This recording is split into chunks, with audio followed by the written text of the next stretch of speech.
찬송가 92장 하겠습니다.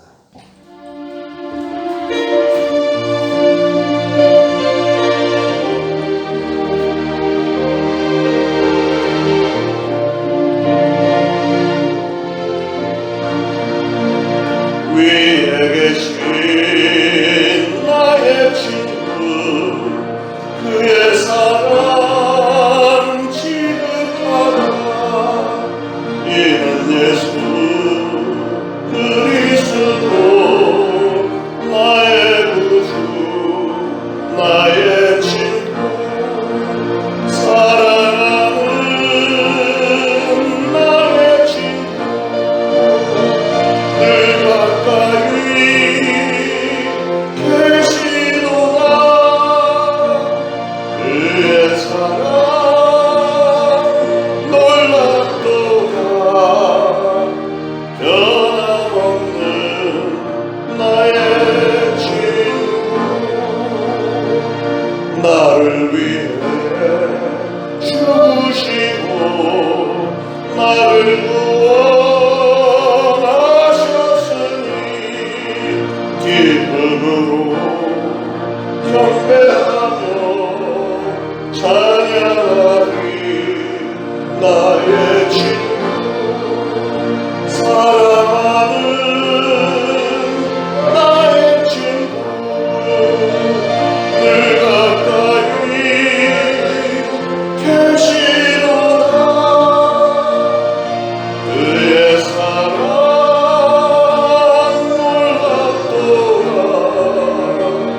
변함없는 나의 친구 내 맘속에 늘 계시고 영원토록 함께하네. 같이 되어 하나 되리 고도 남은 나의 친구 사랑하는 나의 친구 늘 가까이 계시도다. 그의 사랑 놀랍도다. 변함없는 나의 친구 그날이 와 황금길에 그의 영광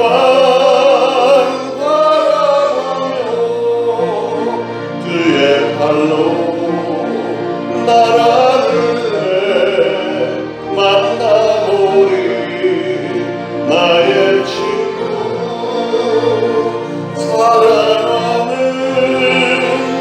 나의 친구 늘 가까이 계시도다. 그의 사랑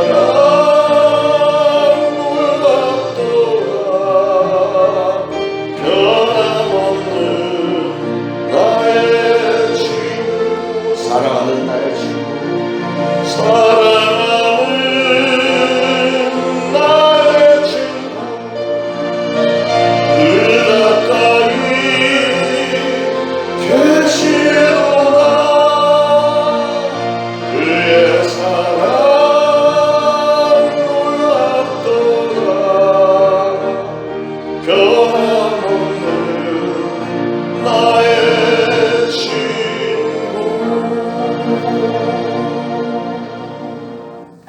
시편 25편 1절부터 마지막 절까지 다 같이 한 목소리로 봉독하시겠습니다. 여호와여 나의 영혼이 주를 우러러 보나이다. 나의 하나님이여 내가 주께 의지하여 싸우니 나를 부끄럽지 않게 하시고 나의 원수들이 나를 이겨 개가를 부르지 못하게 하소서. 주를 바라는 자들은 수치를 당하지 아니하려니와 까닭 없이 속이는 자들은 수치를 당하리이다. 여호와여 주의 도를 내게 보이시고 주의 길을 내게 가르치소서. 주의 진리로 나를 지도하시고 교훈하소서. 주는 내 구원의 하나님이시니 내가 종일 주를 기다리나이다. 여호와여 주의 긍휼하심과 인자하심이 영원부터 있었사오니 주여 이것들을 기억하옵소서. 여호와여 내 젊은 시절의 죄와 허물을 기억하지 마시고 주의 인자하심을 따라 주께서 나를 기억하시되 주의 선하심으로 하옵소서. 여호와는 선하시고 정직하시니 그러므로 그의 도로 죄인들을 교훈하시리로다. 온유한 자를 정의로 지도하시며 온유한 자에게 그의 도를 가르치시리로다. 여호와의 모든 길은 그의 언약과 증거를 지키는 자에게 인자와 진리로다. 여호와여 나의 죄악이 크오니 주의 이름으로 말미암아 사하소서. 여호와를 경외하는 자 누구냐? 그가 택할 길을 그에게 가르치시리로다. 그의 영혼은 평안히 살고 그의 자손은 땅을 상속하리로다. 여호와의 친밀하심이 그를 경외하는 자들에게 있으며 그의 언약을 그들에게 보이시리로다.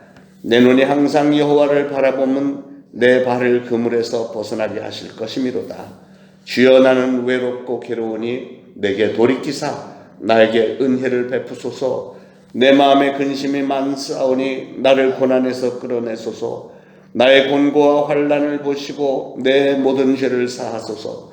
내 원수를 보소서. 그들의 수가 많고 나를 심히 미워하나이다. 내 영혼을 지켜 나를 구원하소서. 내가 주께 피하오니 수치를 당하지 않게 하소서.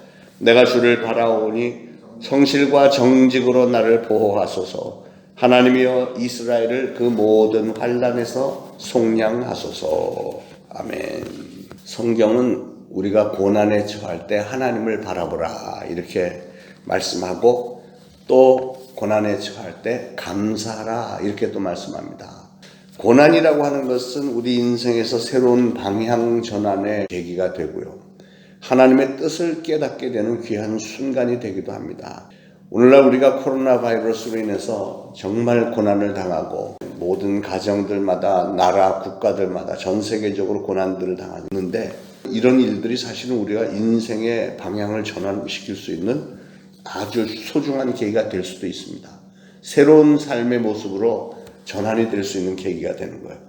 우리 인생이라고 하는 것 자체가 고난으로 점철이 되어 있고 끝도 없어 보입니다. 산 넘어 산이고 물 넘어 물이 우리의 삶을 가로막고 있습니다. 그러나 고난이라고 하는 것과 삶을 비교를 해보면 고난은 삶의 뒷면 정도에 지나지 않습니다. 이 고난이라고 하는 것, 우리 인생의 뒷면에는 고난이 있다 해도 그 인생의 앞면에는 분명히 하나님께서 합력하셔서 선을 이루고자 하시는 놀라운 계획이 들어있는 줄로 믿으시길 바랍니다. 그러므로 우리는 고난을 당할 때 삶의 의미가 분명해집니다. 어떤 사람들은 고난 가운데 걱정하고 근심하고 하나님께 호소만 하고 왜 이것을 허용하십니까 하지만 그러나 세월을 지내놓고 보면 고난의 앞면에는 바로 이런 선한 뜻이 있었구나 이런 걸 깨닫게 되는 거죠. 다윗이 고난을 당했을 때 그의 모습을 우리는 좀 본받기를 원합니다. 그가 고난을 당하고 있을 때 무엇을 우러러 보았습니까? 그의 영혼은 늘 하나님만 바라보았습니다. 1절에 보니까 여호와여 나의 영혼이 주를 우러러 보나이다. 영광 중에도 환난 중에도 그가 위에 있을 때도 맨발로 쫓겨다닐 때도 다윗은 항상 하나님만 바라보았고요. 심지어는 다윗은 죄악 가운데 빠져 있을 때에도 하나님만을 바랬습니다. 그랬기 때문에 하나님이 그를 가리켜 이는 내 마음에 합한 자다. 다윗은 자신의 죄를 하나님이 기억하지 말아달라고 또 간구를 합니다. 7절에 여호와여 내 젊은 시절의 죄와 허물을 기억하지 마시고 주의 인자하심을 따라 주께서 나를 기억하시되 주의 선하심으로 하옵소서 이렇게 기도했습니다. 다윗은 하나님의 인자하심과 선하심을 생각하면서 죄사함 받기를 원했습니다. 다윗은 천하 만민에게 구원받을 만한 다른 이름을 주신 적이 없고 오로지 하나님밖에 없다는 것을 분명히 알고 있었습니다. 오늘 우리도 오직 예수 그리스도의 이름으로 죄사함을 받고 구원에 이르게 된다는 사실을 믿으시기 바랍니다. 다윗은 아무리 돌아보아도 다른 곳에는 살 길이 전혀 없다는 것을 알았죠.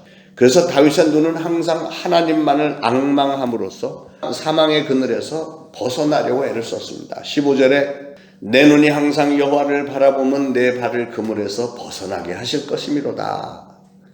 인생이 외롭고 괴로울 때 16절에 보면 주여 나는 외롭고 괴로우니 내게 돌이키사 나에게 은혜를 베푸소서. 그리고 근심이 많고 곤란을 당할 때 17절에는 내 마음에 근심이 많사오니 나를 고난에서 끌어내소서. 그리고 곤고와 환난에 처할 때는 18절에 나의 곤고와 환난을 보시고 내 모든 죄를 사하소서. 이렇게 기도를 했어요.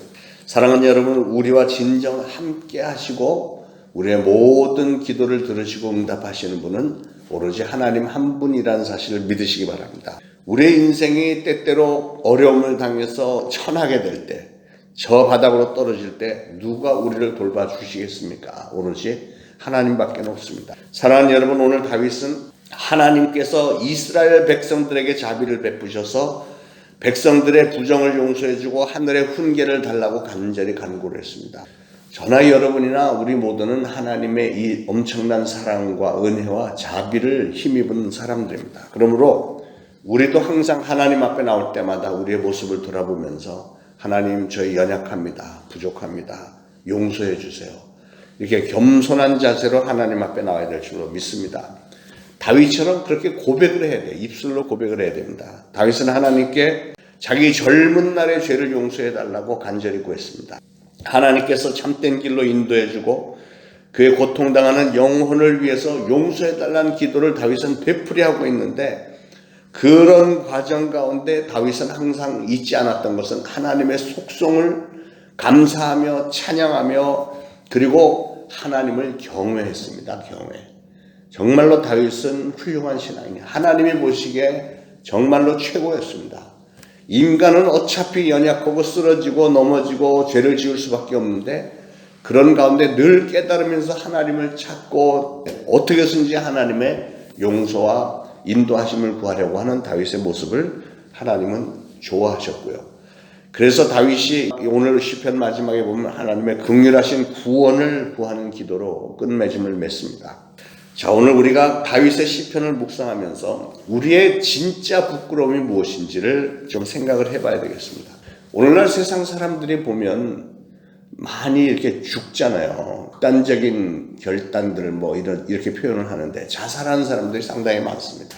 근데 대부분이 보면 수치스러움 때문에 죽는 사람들이 많아요. 어떤 아이들은 대학에 떨어졌다고 해서 죽고, 어떤 사람은 사업에 실패했다고, 어떤 사람은 직장을 오랫동안 구하지 못해서 생계의 어려움 때문에, 또는 자기의 신병을 비관해서, 어떤 청소년들은 보면 자기가 안짱다리라고 왕따 당한다고 그래서 죽고, 뻘이 별로 없다고, 또는 나는 가난해서 이런저런 이유를 대면서 많은 사람들이 수치스러움 때문에 죽습니다. 그러나 사실 이 모든 것들 지내놓고 보면 그렇게 부끄러워할 것도 없는데 더 부끄러운 일들이 많은데, 더 부끄러워해야 할 일은 부끄러워하지 않으면서 이런 걸로 부끄러워하면서 수치스러움으로 죽는다. 여러분, 살다가 보면 입시에도 떨어질 수도 있고, 사업에 실패할 수도 있고, 남들보다 못생겼을 수도 있고, 병에 걸릴 수도 있고, 불구가 될 수도 있습니다. 세상 일이라는 게 그러니까요. 그런데 여러분, 거기서 우리가 하나님 앞에 죄를 짓는 것도 역시 부끄러운 일이지만, 그런 일들 때문에 하나님 앞에서 인생을 끝낼 이유는 못 된다고 하는 거죠. 늘 말씀드리지만 우리는 연약하기 때문에 누구나 죄에 빠질 수 있는데, 그런데 그런 것 자체보다도 훨씬 더 부끄러운 것은 하나님 앞에 나와서도 나는 죄가 없다고 주장을 하고, 최후의 순간에 하나님 앞에 도저히 설 수 없는 그런 사람들, 회개하지 않고 나는 절대로 죄가 없다고 주장을 하는 이런 모든 사람들, 그런 사람들은 하나님 앞에 제대로 설 수가 없는 사람들이죠. 오히려 하나님 앞에 나와서 날마다 하나님, 저 연약해요, 저를 긍휼히 여겨주세요 하고 하나님과 관계를 맺으면서 죄의 문제를 매일매일 해결해 나가는 그런 사람들은 절대로 부끄러움을 당하지 않는다는 사실 믿으시기 바랍니다.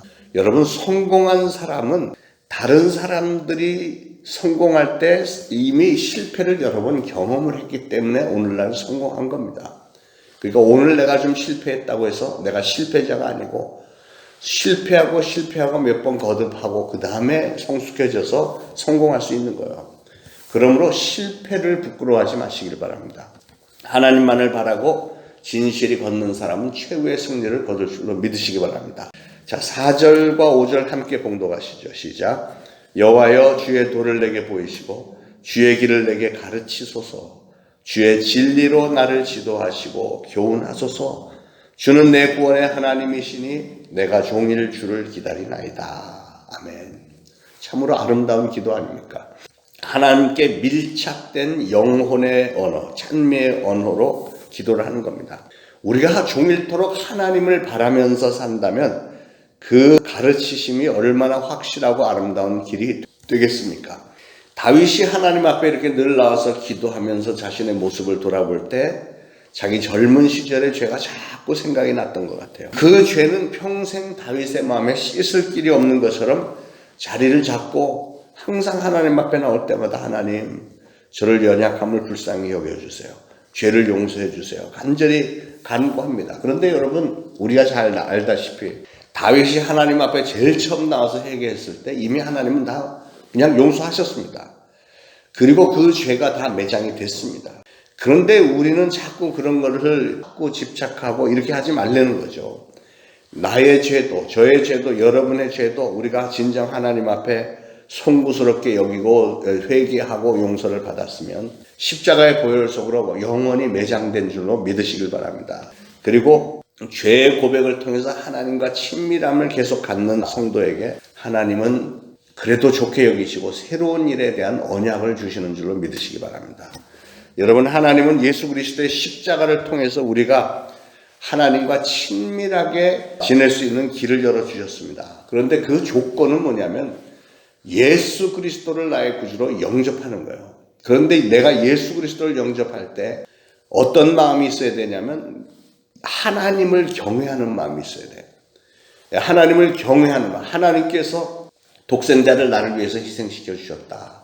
그러면 그 하나님 앞에 두렵고 떨리는 심정으로 또 감사하는 마음으로, 다시 말해서 하나님을 존중하고 하나님을 두려워하는 경외하는 마음으로, 그래 하나님의 말씀 내가 믿습니다 하고 예수 그리스도를 나의 구주로 영접을 한다면, 그렇다면 우리가 하나님과 계속해서 친밀함을 유지할 수 있는 줄로 믿으시기 바랍니다. 경외한다는 말은 두려워한다는 것만이 아닙니다. 두려움과 존중심이에요. 하나님에 대한 존중. 다윗은 기도하면서 계속 근심과 고통을 이야기하면서 위로해달라, 고쳐달라, 해결해달라 막 이렇게 간구했는데, 여러분, 우리가 근심과 걱정과 고통을 또 죄를 우리가 우리 나름대로 처리하려고 하는 것은 잘못입니다. 우리 성경에 나온 대로 모든 죄는 하나님 앞에 가지고 나와서 그리고 예수 그리스도로 해결을 하는 거예요. 어떤 분들은 담임 목사 앞에 와서 죄를 막 회개하고 이런 분들이 있는데 그렇게 하는 게 아니고, 담임 목사도 인간이에요. 그러니까 하나님 앞에 여러분이 개별적으로 나와서 기도하시면 되는 겁니다. 여러분, 근심, 걱정, 두려움, 죄가 있습니까? 하나님 앞에 내놓고 하나님의 해결을 구하시기 바랍니다. 내가 해결해 보려고 하면 내가 해결할 수 있는 길은 별로 없습니다. 인생이라는 게. 그러나 하나님과 친밀하기만 하면 하나님은 우리의 기도를 들으시고 다 해결해 주시는 줄로 믿으시기를 바랍니다. 오늘 이 새벽에 여러분이 이렇게 새벽 제단에 나오셨는데, 그렇다면 이 새벽 제단에 그 누구보다도 여러분은 하나님과 친밀해질 자격이 있는 분들이세요. 하나님 앞에서 더 친밀하시길 바랍니다. 여기까지 오셨는데, 더군다나 비까지 오는데 그냥 돌아가지 마시고요. 오늘 기도 중에 하나님께서 여러분에게 주시는 그 언약을 꼭 받아가지고 돌아가시길 바랍니다. 여러분의 지금의 형편이 어떻든지, 마치 다윗이 보좌에 있던, 그가 도망 중에 있었던, 그가 영광의 자리에 있었던, 수치를 당할 그런 상황이었든지 구분하지 않고 다윗은 항상 하나님만을 의뢰하고 하나님만을 바라보면서 모든 문제의 해결을 간구했고 그렇게 해결을 받았던 것처럼, 여러분도 그렇게 하심으로 여러분의 평생에 부끄러움 당하지 않고 하나님 앞에 많은 영광 돌리면서 궁극적으로 날마다 승리하시는 여러분들 되시기를 예수 그리스도로 축원합니다. 기도하겠습니다. 하나님, 감사합니다. 오늘도 이 새벽 제단 가운데서 다윗의 고민을 우리가 돌아오면서 바로 다윗의 그 고민이 바로 오늘날 나의 고민이고, 다윗이 하나님 앞에 문제 해결을 받는 그 모습이 바로 오늘 우리가 따라야 할 그런 문제 해결의 방법인 것을 알게 하시니 감사합니다. 그 위대한 신앙인 다윗도 여러 가지 문제로 하나님 앞에 고심하고 몸부림을 치면서 기도하며 하나님께 찬양하며 또 간구를 했던 것처럼, 저희들도 기도하며 찬양하며 하나님 앞에 간구를 올릴 때 하나님 좋게 여기시고 이는 내 마음에 합한 자다 하시면서 우리의 기도를 응답하시고 합력하여 손을 이루시는 하나님의 손길을 저희가 체험할 수 있도록 오늘도 역사하여 주옵소서. 오늘도 새날 주셨는데 이날 하나님의 전에 나와 첫 시간을 바치며 시작하는 사랑하는 성도들을 하나님 좋게 여기시고 저들의 평생에 항상 함께 동행하시면서 힘 주시고 능력 주시고 날마다 승리할 수 있도록 도와주옵소서.